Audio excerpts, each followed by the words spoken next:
Dans le cadre de la célébration du mois de mars, mois dédié à la femme, un colloque politique a été organisé le samedi 27 mars 2021 à la paroisse Notre-Dame de Fatima dans la commune de La Gombe à l'attention des femmes cadres de l'Union pour la Nation congolaise UNC. Dans son mot d'ouverture, Anne Elongo, conseillère spéciale au cabinet politique de Vital Kamerhe, président national du deux partis, a circonscrit l'objet de cette journée de réflexion dont le thème principal était axé sur la participation de la femme au processus décisionnel du développement de la RDC.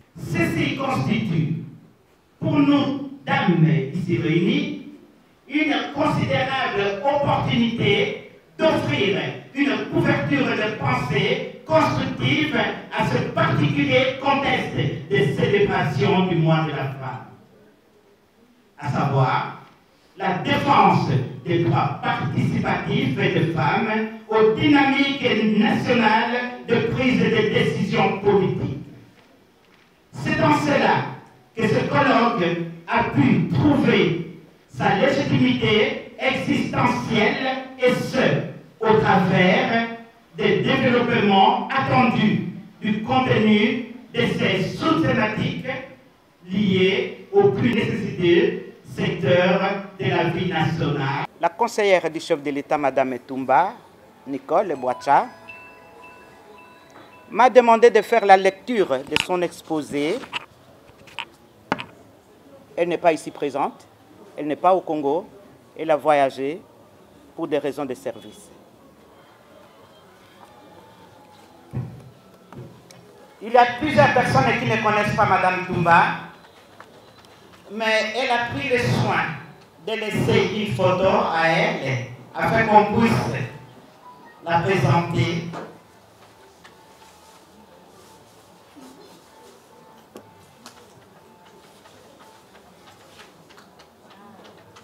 Voilà.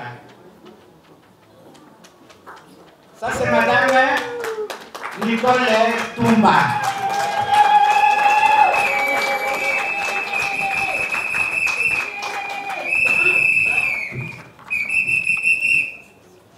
Elle est belle, n'est-ce pas? Elle est belle de figure et surtout de cœur. C'est une grande dame. Je ne fais que la lecture. Je ne commenterai pas parce que ça ne vient pas de moi, ce qui a été écrit là.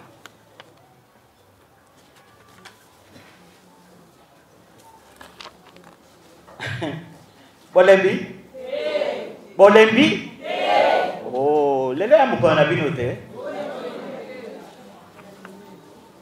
intervention de son Excellence Madame Nicole Tumba Boacha, conseillère principale du chef de l'État en matière juridique et administrative. La femme et sa participation. Excusez-moi. Je n'ai pas la Covid, hein? La femme et sa...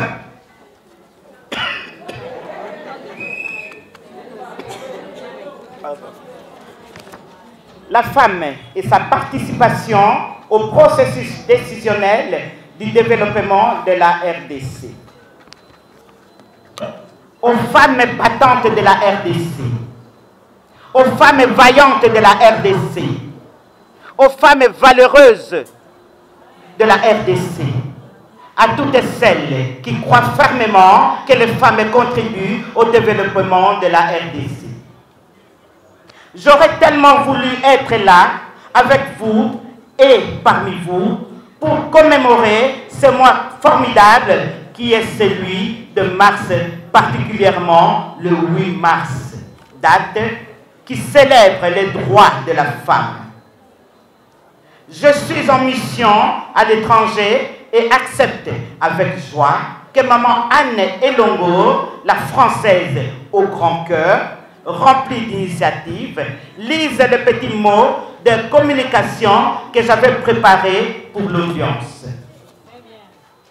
Je refuse qu'on pense que la femme congolaise doit participer au développement parce que c'est une femme. et parce qu'il en est faux.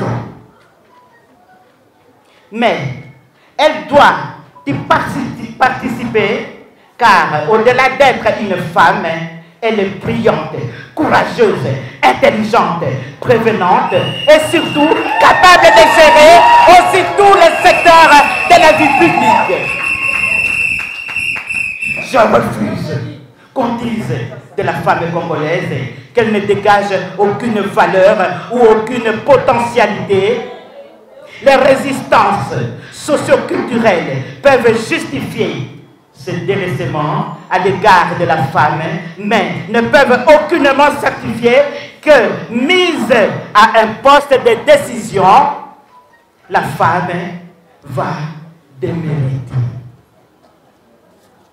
Nous sommes toutes méritantes, qu'on ne nous persuade pas du contraire. Car, si c'est le cas, on ouvre consciemment plutôt, inconsciemment, la porte au complexe d'infériorité à l'égard des femmes et de supériorité à l'égard de l'homme. Comme je l'ai toujours dit, il n'y a pas de guerre, il n'y a pas de bagarre. On veut simplement avoir de la considération à travers tous nos talents. Désormais, le seul complexe qui puisse exister est celui du complexe des complémentarités. Soyons donc complémentaires des hommes et le développement de la RDC se fera vraiment sentir. Il n'y a pas de tergiversation possible. L'implication de femmes dans les instances de prise de décision est une option stratégique et essentielle pour contribuer au développement de notre pays. Il est logiquement impossible d'avancer dans l'essor de la RDC sans libérer la femme et sans éradiquer toutes les formes de discrimination pratiquée à son égard. Au rang le plus élevé des structures décisionnelles nationales et internationales, d'ailleurs, la représentation féminine congolaise n'a pas connu d'évolution majeure. Néanmoins, il faut reconnaître que des efforts ont été réalisés, même si ce n'est pas encore suffisant. Les fameux 30% promis au point de vue de la représentativité sur la scène publique ne doivent pas rester un vœu pieux.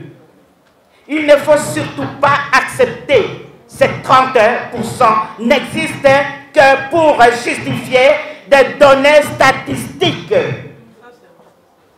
Non, il faut qu'il soit un choix judicieux de toutes ces femmes qui ont de la valeur et du potentiel et qui ne cherchent qu'à être reconnues.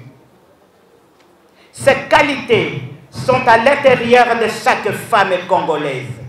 Il suffit de leur laisser la chance de s'exprimer et d'agir pour démontrer à la face de la RDC et du monde que, en RDC, il y a des femmes extraordinaires, chacune dans son domaine qui contribue au développement.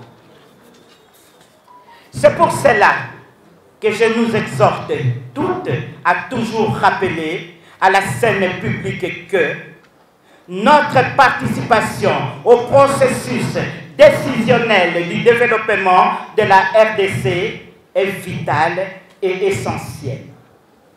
De loin où je me trouve, pour raison de travail, je vous embrasse toutes et vous remercie du grand cœur. Professeur Nicole Toumba Boacha, conseillère principale du chef de l'État en matière juridique. Mon intervention est sur l'éducation. J'aimerais d'abord commencer par faire mon exposé et après faire des explications pour la bonne compréhension de tous nos mamans qui sont dans la salle. Je ne sais pas si on peut aller comme ça, les mamans. Merci beaucoup. Éducation. La responsabilité participative de la femme au relèvement des défis de restructuration de l'éducation nationale. Introduction. L'éducation est considérée comme un élément important du développement de la personne humaine car elle assure la formation et les moyens du développement. Selon Wikipédia, l'éducation est la formation d'une personne dans un domaine donné d'activité. C'est aussi un ensemble de connaissances intellectuelles, culturelles, morales, acquises par une personne dans un domaine. En effet, chaque femme En effet, chaque pays dispose de son propre système éducatif avec un rôle traditionnellement dévolu aux parents d'un enfant afin de l'amener aux mœurs de l'âge adulte, bien sûr avec l'intervention de l'État. C'est dans cette perspective que nous exposons aujourd'hui sur thème la responsabilité participative de la femme au relèvement des défis de restructuration de l'éducation nationale.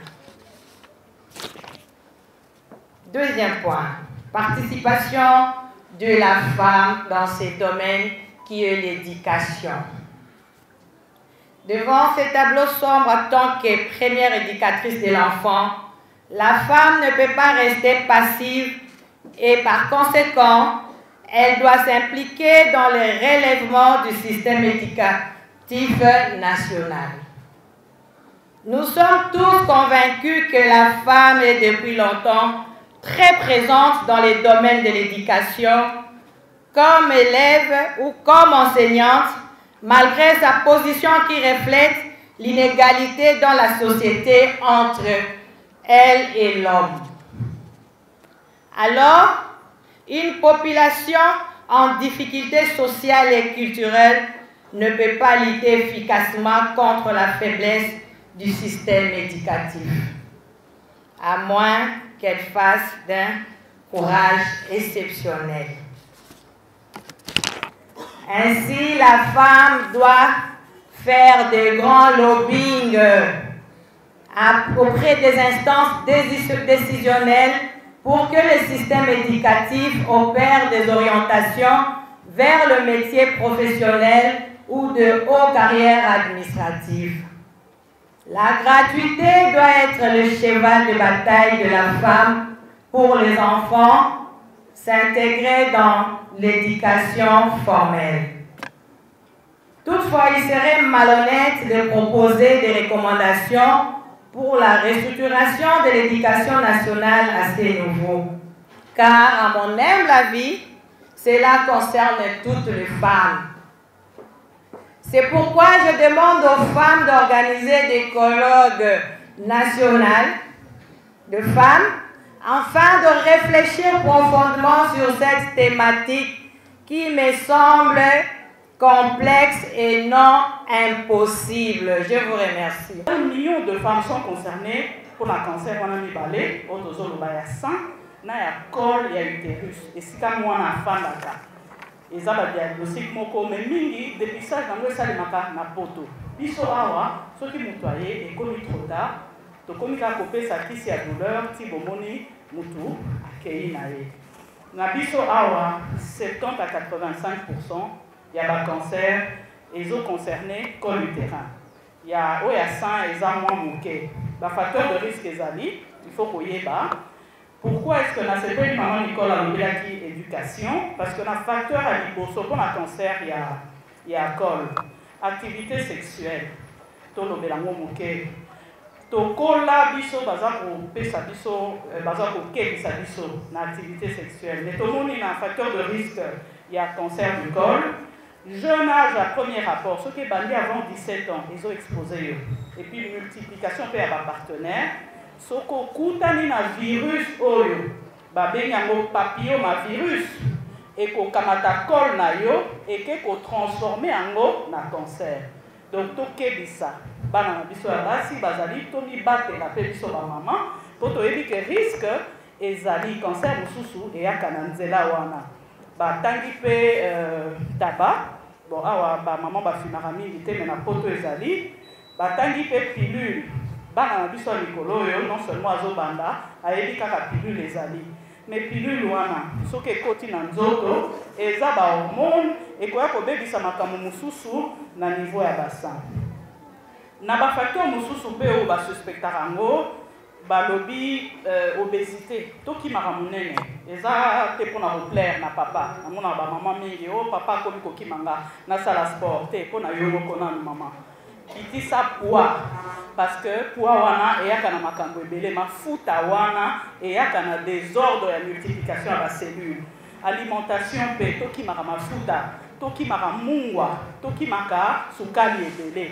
po déséquilibre wana nde esalaka ke biloko tozolia ezobota bambuma na kati ya nzoto mais évidemment eza na baprédisposition mosusu soki cancer ekoti na famille tomonaka mama abela cancer koko bana pe bazwi wana mpona wana tokotunaka nzambe baantécédent mosusu ezali soki omoni kozwa barègle na yo trop tôt ou bien ménopause ezotarde eza mpe mwa risque moko oyo ekoki kosala ke obela cancer bon arme moko oyo eza important mpona cancer wana eza kaka dépistage. Merci, cher journaliste. Moi, c'est Madame Karine Moulamba Mouchagaloussa. Je suis secrétaire interfédérale de l'Union pour la nation congolaise, partie chère au docteur Vital Kamerhe pour la structure d'Afrique du Sud. Je suis également mandataire dans l'une des entreprises étatiques en fonction d'administrateur aux lignes maritimes congolaises, je voulais dire. Et encore, par surcroît de tout, je suis fondatrice et présidente d'une ASBEL qui porte mon nom, Synergie Karine Moulamba. Et peut-être pour clore encore, je suis femme et mère, femme au foyer et mère de plusieurs enfants. Voilà, en ce qui vous concerne, vous avez abordé une thématique portant sur l'entrepreneuriat. Et donc, que pouvons-nous retenir de votre intervention? En fait, cette thématique qui était basée sur l'entrepreneuriat avait un seul objectif. Celui de faire voir à quel niveau l'entrepreneuriat reste l'unique chemin, l'unique remède efficace de lutter contre cette science que moi j'appelle le sopécalisme. Le sopécalisme qui n'est autre que la science à la main tendue. Somelanga, kabelanga, pesanga. C'est une science qui nous dégrade, qui nous réduit. Et je voulais vraiment qu'au sortir de cette salle, que plus d'une participante comprenne l'impact qu'a l'entrepreneuriat et se dedans pour être utile demain et participer à l'édifice de la République démocratique du Congo. Il y a eu plusieurs points qui ont été abordés, mais malheureusement, faute de temps, on a fait une synthèse. Mais on espère dans les très prochains jours qu'on aura largement de temps pour aller plus dans la profondeur et faire comprendre à la femme congolaise que sa place, ce n'est pas seulement la cuisine, sa place n'est pas seulement à la maternité, mais plutôt dans l'émergence, dans les entreprises. Pourquoi pas, nous avons déjà connu des femmes parlementaires, nous connaissons des femmes présidentes de l'Assemblée nationale. Pourquoi pas demain avoir une femme présidente de la République démocratique du Congo? En fait, c'est dans ça que nous sommes en train de travailler et nous espérons que nous allons arriver à l'objectif. Quel est le point, madame, si les mamans qui vont suivre peuvent retenir par rapport à l'entrepreneuriat pour l'émergence de la femme congolaise dans la vie?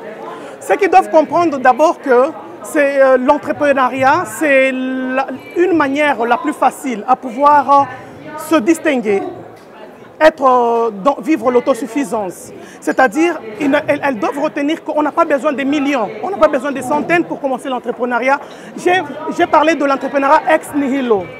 Un type d'entrepreneuriat qui commence de zéro à héros, de nul à tout et de rien à tout.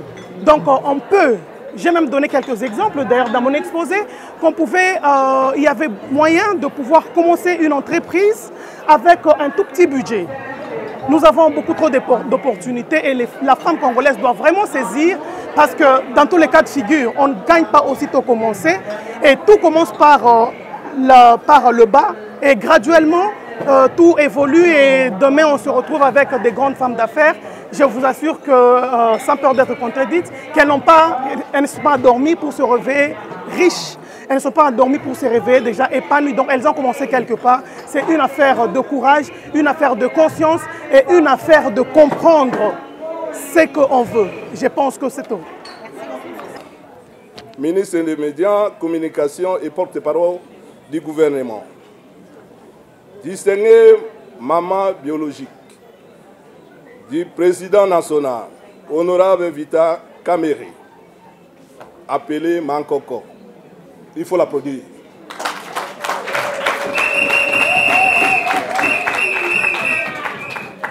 Chère maman Anne Elongo, chargée de mission du président national, conseillère du président de la République, initiatrice de ces colloques.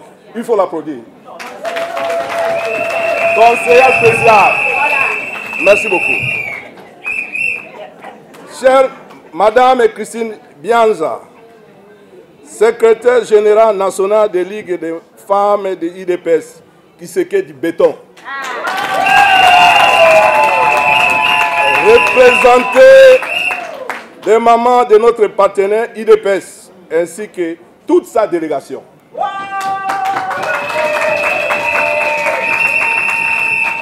Les intervenants du jour, elles sont là, elles sont nombreuses. Félicitations pour le travail avec.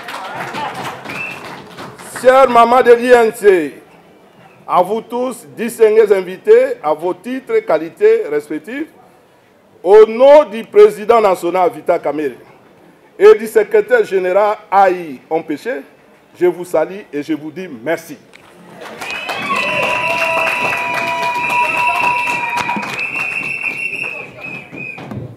La femme de l'INC et sa participation au processus décisionnaire pour le développement de la République démocratique du Congo. Ça, c'est notre thème.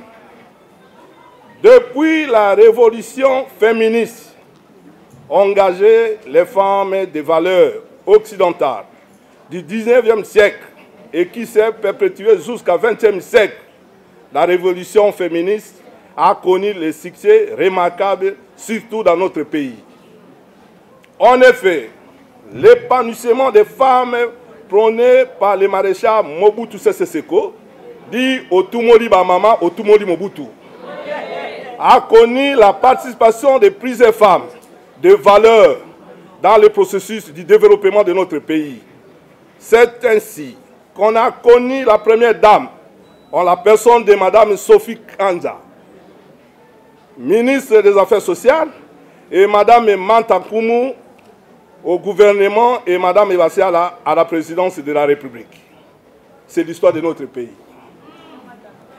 De nombreuses femmes de valeur, à l'instar de Maman Zouzi Wambombo, Maman Mafuta Nkoyi, Madame Rose Kassavou, Kani Véronique, etc., se sont retrouvées au niveau de la hiérarchie politique administrative de notre pays, comme les gouverneurs des provinces, des commissaires des zones et voire même les membres du bureau politique et du MPR, parti-État, d'histoire de notre pays. La présence féminine dans les grandes institutions comme le Haut Conseil de la République, les parlements de transition se verront dotés de la première présidente femme en la personne de Mme Omatuku par le feu président Roland Désiré Kabila. Sans oublier la présence féminine au sein de son gouvernement de salut public, où on trouvera les femmes comme Mme Ebamba et Mme Ebambandoa. Elle est avec nous ici. Je crois que vous connaissez, ça c'est l'histoire de notre pays. Dans tous ces récents gouvernements de Joseph Kabila, on retrouvera des grandes dames de valeur, comme Mme Lukiana, qui deviendra ministre dans ce même ministère où elle était directrice, et pour le compte du PPRD. Mme Mabunda, ministre des portefeuilles, actuellement Mme Béatrice Loméa, ministre des gens, famille pour le compte du FCC, et du président honoraire Joseph Kabila, l'histoire de notre pays. Cette présence féminine dans les instances de prise de décision de la République démocratique du Congo témoigne de cet engagement, tous azimuts, des femmes et hommes, de valeurs dans la lutte pour les droits politiques, économiques des femmes, ainsi que retrouveront des femmes secrétaires généraux dans l'administration publique, des femmes commandantes dans l'armée et la police, ainsi que dans la justice où elles sont non seulement des OPJ, mais aussi des magistrats, avocats, voire même procureurs de la République. Au niveau de la planification macroéconomique du pays, Son Excellence, Monsieur le Président Félix Antoine Tshisekedi Tshilombo a été le premier à nommer la première dame vice-présidente, ministre chargé, vice-premier ministre, ministre chargé du plan et développement et membre de l'ECOFIN en la personne de son Excellence Madame Élisée Mounibwe, membre du gouvernement sortant et qui a contribué à la finalisation du plan stratégique national du développement de la République démocratique du Congo, et Madame Ntouma Nzeza, ministre d'État chargé des Affaires étrangères. L'histoire de notre pays. Mais les résultats les plus importants soulignés restent l'autonomisation des femmes, c'est-à-dire sa capacité de devenir entrepreneur. Vous avez suivi Madame a développé ici, sans recourir au préalable l'autorisation maritale pour créer une entreprise ou une société dont être le chef. C'est à quoi le président de la République, Félix Antoine Tshisekedi Tshilombo, s'est employé pendant 2 ans, sans oublier l'exigence des 30% des quotas réservés aux femmes, dans toutes les prétentions aux charges publiques de l'État en ce qui concerne la gestion des ambitions au sein des partis et regroupements politiques. Dans cette perspective, quelle a été la participation des femmes et de l'INC et leur contribution à l'émergence et au développement de la République démocratique du Congo? Généralement, on désigne par ce terme une adulte, une épouse ou une mère. La femme dans la société. La femme dans la société. Ici, c'est une autre définition. La femme est l'origine de la société par sa reproduction biologique à laquelle elle est assujettie. Vous comprenez bien que c'est la femme qui crée la société. C'est la femme qui occupe la société. C'est la femme qui fait avancer la société. Bref, la femme transmet la vie. Après ce petit exposé concernant le terme femme, je m'en vais donner ma contribution par rapport au sous-thème économie et développement durable. C'est quoi l'économie? Je vais vous donner quelques définitions simples. Je dirais par exemple, l'économie, c'est l'art de bien administrer une maison. C'est aussi une définition. Une autre définition de l'économie, je dirais, l'économie, c'est la science sociale qui étudie la production, la distribution et la consommation des richesses d'une société. Bref, l'économie est au cœur de la vie sociale. Dans le sous-thème économie et développement durable, après avoir défini le premier terme économie, permettez-moi aussi de vous donner quelques définitions concernant l'économie durable. On parle d'économie durable, mais ça serait mieux que vous puissiez comprendre de quoi il s'agit.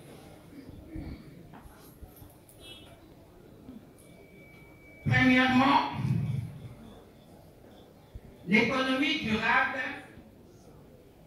est une conception du développement ou de la croissance qui s'inscrit dans le long terme en intégrant les contraintes écologiques et sociales à l'économie. Une autre définition du développement durable est un développement qui répond aux besoins des générations présentes sans compromettre les capacités des générations de répondre à leurs propres besoins. En effet, le développement durable comporte 4 piliers. Nous avons le développement économique, nous avons le développement social, nous avons le développement environnemental et le développement institutionnel. En effet, la participation de la femme dans la gouvernance au même titre que l'homme est essentiel pour un développement durable. Cependant, en ce qui concerne mon pays, la République démocratique du Congo, la faible participation de la femme au poste à responsabilité dans la gouvernance au niveau national prive le pays des compétences indispensables pour le développement économique du pays. La femme se révèle l'actrice économique incontournable en République démocratique du Congo et dans le monde. Exemple, la plupart des mères de famille en Afrique et particulièrement en République démocratique du Congo sont très actives dans l'informel. Et elles sont très actives dans l'informel et elles pourvoient aux besoins de tous les membres de la famille. Bien que la femme congolaise soit le pivot de la famille et le socle de la société, et malgré sa qualification et son expérience professionnelle, la majorité des femmes congolaises assument les fonctions subalternes. Dans le domaine économique, l'homme congolais seul ne peut assurer le développement du pays. La femme congolaise est la principale pourvoyeuse de la substance de nombreuses familles, quoiqu'elle évolue dans l'informel. En conclusion, nous disons, je suis dans le timing, en conclusion, nous disons qu'il faudra intégrer la problématique homme-femme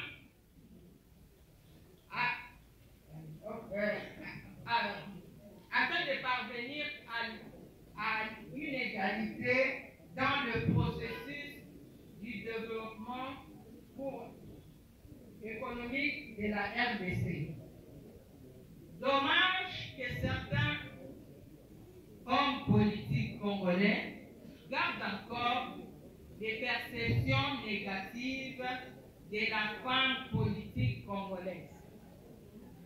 En tant que femmes, nous devons nous battre pour arracher les postes de décision et de commandement. Chers femmes, sachons que les hommes politiques congolais ne nous donneront jamais le pouvoir sur un plan en or.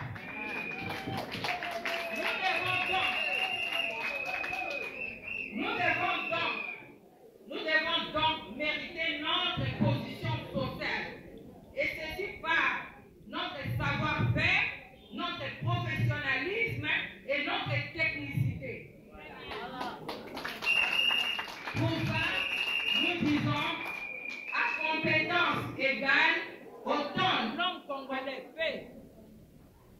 accéder à un poste de décision autant la femme.